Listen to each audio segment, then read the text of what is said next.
Okay mga kamats, mga kaibigan, welcome back to another content. And for this video, oh my gulay! It's the return of the Awit Gamer to the Sugal. Very good, palakpakan yan. Ito pala, palakpakan. So welcome back po sa pagsusugal, Mr. Awit Gamer. Actually, real talk yan, talagang bumalik siya. Akala ko nga nung una AI to. So sa shoutouts kay Lods Eman, yung nag-send sa atin na listener natin na talagang nagbalik talaga, as in live in flesh talaga si Idol Awit Gamer. Panoorin muna natin para may context tayo, and then yung kanyang hanash kung bakit siya bumalik. Okay. Ano, yun lang yun. Hindi ako magsusugal ng milyon. Ayoko na yan. Hindi na siya magsusugal ng milyon. Palakpakan dahil daang libo na lang. Kasi nakita nyo naman yung pera dito. 189,285.50. Pero bago muna yun, I would just like to address something. Kasi meron pa rin mga YouTubers and mga content creators na nangongall out sa akin sa pagpopromote ko ng sugal noong 2021. And actually 2020 to 2020, siguro at the farther end of 2022. Dalawa kasi yung pinapapromote sa amin noon. Isang legal at saka yung isa nalaman ko na lang recently na hindi pala siya illegal. So nung nalaman ko na hindi to okay, tinigil ko na lahat. Kasi nakakaapekto din man ako sa tao, miski legal or illegal. 'Di ba? Pero nung lumapit sa akin yung Sports Plus PH, binigay ko kagad kay Boss Toyo yun. Kasi nga, gusto ko yung mga influencer na magpo-promote ng sugal, at least legal yung i-promote nyo. Kasi at least doon, nagbabayad tayo ng tax. So, kung may nakikita kayong mga fake news about sa akin na hanggang ngayon daw nagpo-promote ako ng sugal, wala na po akong pinopromote na sugal. Ever since nung kailan ba yung Sports Plus PH? Yun yung pinaka-latest eh. I think that was mid-2023 or somewhere there. Pero hindi ko na siya pinopromote per se. Ano na lang talaga, na-involve ako kasi legal naman din yon. So, and makikita nyo rin si Boss Toyo. Doon kami unang naging magkaibigan ni Boss Toyo dahil doon. Kasi yung may-ari nun, dati kong classmate nung college ako. So palakpakan natin yung CEO. Hindi naman may-ari. I think malaki lang yung ano niya doon, yung investment niya doon. I'm not sure kung yun yung tawag sa kanya, CEO, something like this, or basta malaki yung holdings niya doon. Anyway, legal naman kasi yun. Pero ito kasing mga pinopromote ni Awit Gamer, hindi naman to legal. Okay. So, kung ako kay Awit, kung ito na talaga yung chosen career path mo, una, wala naman kami magagawa dyan. Pagtatawanan ka na lang namin. Kasi binawi mo yung sinabi mo eh. Hindi na ako magtutugal. Hindi ako magtutugal. Welcome back. Sorry to disappoint din yung mga kasi may nag-predict pa sa akin, Nico David, ikaw babalik daw ako dun sa mga dati kong ginagawa. Malabo na yun. Una, napaka-time consuming para sa akin ng ganyan. I don't have the luxury of time nowadays. Sana nga meron talaga. Pero wala na eh. I mean, ako, dati akong poker player and I don't think that lifestyle will fit my lifestyle sa ngayon. Kasi everything is streamlined na ngayon sa mga ginagawa ko. And of course, ayoko rin naman iwanan yung pag-YouTube dahil napakadali nito mga lods. As in, kahit na sabihin mong canceled na si Nico David, there are still people who appreciate my work dito. Kahit konti kayo, 1,000, 2,000, palakpakan nyo yung mga sarili. Diba? So, I'm all good. Masaya ako kung nasang kahon man ako ngayon. Anyway, I just wanna address that kasi merong mga naglo-low-key debunk sa akin. It's not gonna work, bro. Hindi na talaga.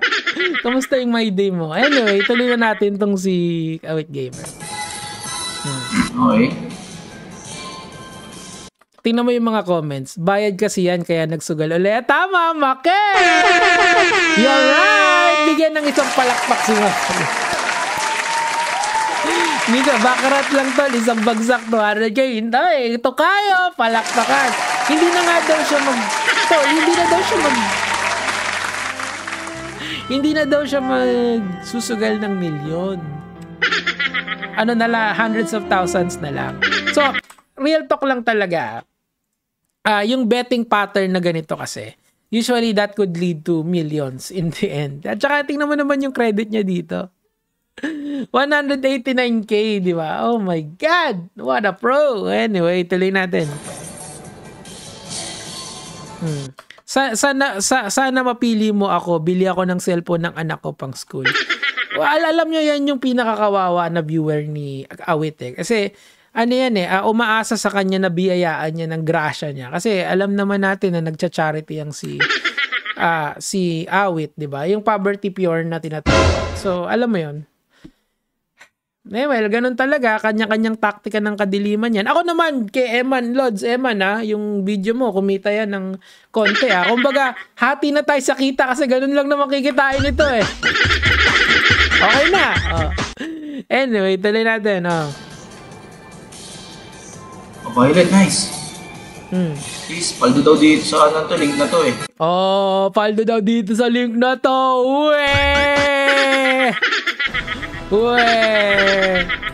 Are you sure?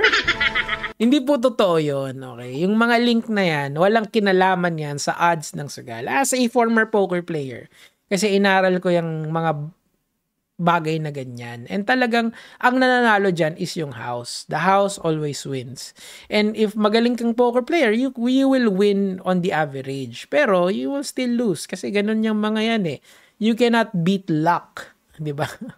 Kung swerte yung kalaban mo, sabi nga nila, it's better to be lucky than good. So, yung link niya, hindi yan swerte. Wala yang kinalaman sa bagsak ng mga slots. 'Di ba? Napakasinungaling eh, 'di ba? Or kung hindi man sinungaling, hindi naiintindihan yung idea ng sugal. Kaya nga siya sugal eh, risky siya na ginagawa, 'di ba? Walang kasiguraduhan. Lalong-lalo naman yung mga slots na ganyan na maliliit lang yung percentage nyo. On the average, you will lose. Ibig sabihin, in the long run, ang panalo ay yung house. Anyway, tuloy natin. Na-search ko lang to sa Google, guys.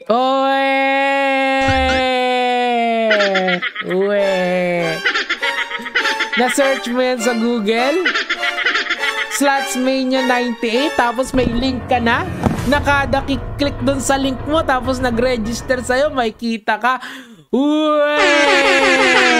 Awit naman, Alam mo, mas maganda awit, maging upfront ka na lang. Wala ka naman talagang pakialam sa audience mo eh. Ganun talaga yon. Ako kahit papano, kahit hindi ako nagre-repent sa inyo, kasi may pakialam ako sa inyo eh. Alam nyo kung bakit? Kasi magre-repent ako, tapos uulitin ko lang ulit. Hindi walang kwenta yung repentance ko.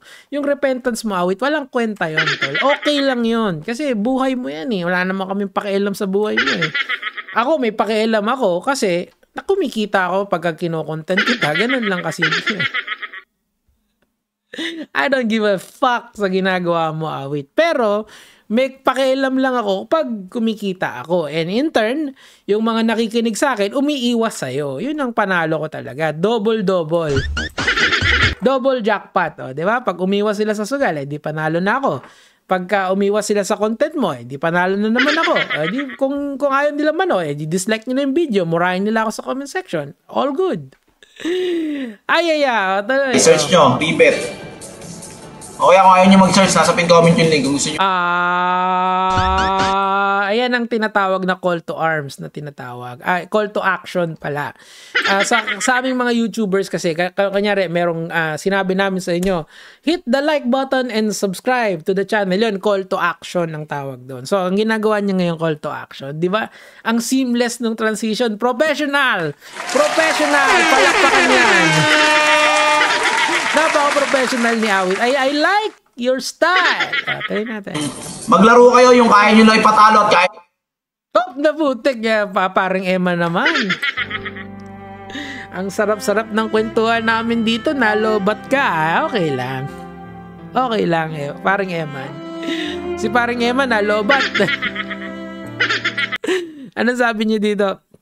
Sabi ni Kyle Vincent Quileno, hindi ka na papanalo niyan, boss, makunat na yan. Ayos yan, idol. Kita mo, meron pa rin tumatangkilin kay Awit eh. Kasi siguro na-entertain siya. Kasi end of the day, ito namang pag-YouTube, it's all about entertainment eh. I mean, I'm really glad kung yung iba sa inyo natututo sa akin. Kung hindi naman, na at least natutuwa kayo sa akin or sa mga memes about sa akin. I'm all good with that. Basta may entertainment factor lagi. Masaya tayo sa gitna ng unos. Hindi ka kawalan sa akit pa. Kiusap taman na tumigil ka. Talagang natin. Ayun, nakakatawa yung mga comments eh. Panalo, out na. Nakakausugan gawin nyo mga par. Pag panalo, out na. Wala rin yun. Kasi ganito, kung dadahan-dahanin mo yan, ganun din yun in the long run. Kunyari, maglalaro ka ngayon. Bukas, matatalo ka uli. Tapos, kinabukasan, mananalo ka. So, ganun lang din yun. Parang naglaro ka rin ng isang mahaba. Point doon is that, walang nananalo dyan, awit. Kayo-kayo lang na mga nagpo-promote ng ganyan. Alam mo nga kasi hanggang ngayon, pinagbibintangan pa rin ako na nagpo-promote ako kahit hindi na. Kahit hindi na. Hindi ko dahil nagpo-promote yung dati. Ulul. Sana pala, tinake ko na lang kung ganun lang din, di ba? Pero I don't care. I don't give a damn. Basta ako, I'll do what I think is right. Kung naihipokritoan ka, problema mo yun. Kaya parang si Awit, di ba? Kung gusto mong mag-promote, bahala ka sa buhay mo, tol. Wala naman kaming pakialam sa'yo eh. Pero sana, wag mong sabihin sa mga audience mo na yung link ko, swerte. O kung gusto nyo, kakatarantaduhan yun. Kumikita ka dyan, kaya ginagawa mo. Di ba? Mas malaki sa bagoong. Ang hirap nun, kada bote, magkano lang ang kita nun? 50, 660 sa isang spin. O pagka nag-register ka, maraming natalo dun. Kasi, hindi nyo na itatanong, yung usually ang kita ng influencer dyan is pagka yung ibang mga makakapalang muka na casino, buy-in mo pa lang. Ibig sabihin, pag naglagay ka ng 100, may cut na agad dun yung influencer. Yung usual naman, pag sa talo ng player, kunyari, nag-register ako kay Awit, tapos natalo ako ng 1,000, meron dun cut si Awit. Minsan 10%, minsan 1%, depende kung anong site yung gagamitin mo. So, whether maglaro si Awit dun or hindi, basta may nagre-register at may natatalo dun sa link nila, panalo pa rin sila. Palakpakan niya mga yan, di ba? Yan talaga eh. Negosyo yan eh. Negosyo yan end of the day. And yung mga agents nila tulad ni Awit or yung mga influencer nila is also earning a lot of money from there. Okay?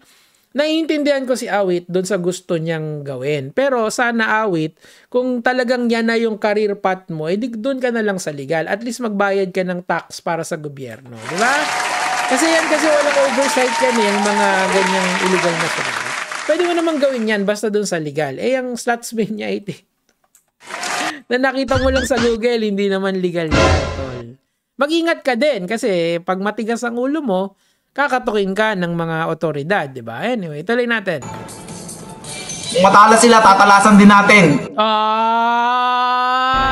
Kakampi tayo, mga lods! Kampi-kampi tayo dito! Kampi tayo!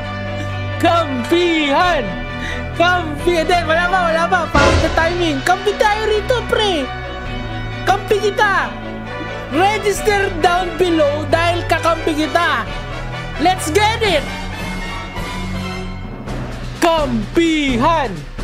Kampihan! Kampihan! Kampihan! Kakampi pala kita, ikaw. Kakampi kita? Kakampi kita, register down below, Brad. Payamanin mo ko! Pak may bagoong! Yes, to sugal! Hey! Dali na natin, go! Natuto na ako sa sugal, par. Natuto na sa sugal, tapos nagsusugal pa rin. Genius! Genius! Is that you? My friend? Are you smart? Like a 5th grader? Oh my God! Matalino pala to eh. Talino ka eh, di ba? Genius to eh. Genius! Ano ba pwedeng i-chat dyan? Kampihan! Kampihan! Kampihan na natin to! Matalino eh! Kampihan! Kampihan! Kampihan na natin to! Tuloy na natin. Hype na hype ako pa dahil sa kakampi yan eh. Sayang kung hindi pink yung buhok para kakamping. Eh! Kaya alam ko na ang kalakaran nila. Kaya kapag panalo ka na, out ka na.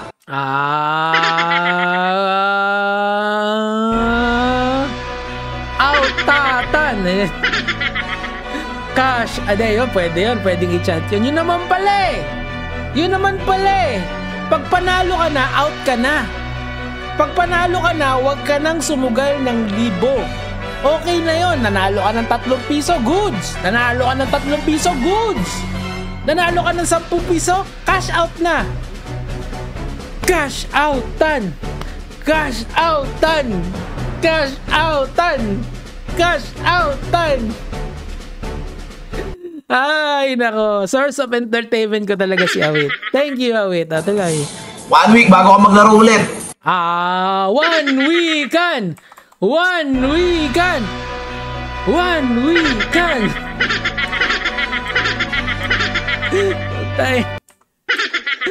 Siyempre, hindi totoo yun. Ang sugal, ang nananalo dyan is yung house lagi. Singilin nyo na yan, pinangsusugal na naman yung pera, tas di nagbabayad ng utang. Gago talaga, utot mo, malala ka na talaga. Ako sa akin lang sa ano ko lang, sa utak ko lang. Tingin ko, may utang naman talaga yan sa ibang tao. Kaso, nakabayad na. Di ba? I don't know. Pero sana alam mo kung may utang ka kay Jonah, bayaran mo na si Boss Jonah, oy! Bayaran mo na si Boss Jonah! Ina mo ka! Ina mo ka! Ginagalit mo ako, boy, ha? Teka lang. Antayin nyo. Bayaran mo si Boss Jonah. Ina mo ka, ha? Ay, saan ba yun? Hindi mo babayaran si Boss Jonah, ha? Antay ka, magbantay ka. Ikaw, ha? Hindi mo babayaran si Boss Jonah, ha? Bakit di mo babayaran si Boss Jonah? Bakit mo inaaway yung Boss Jonah ko, ha? Putang ina mo ka, ha?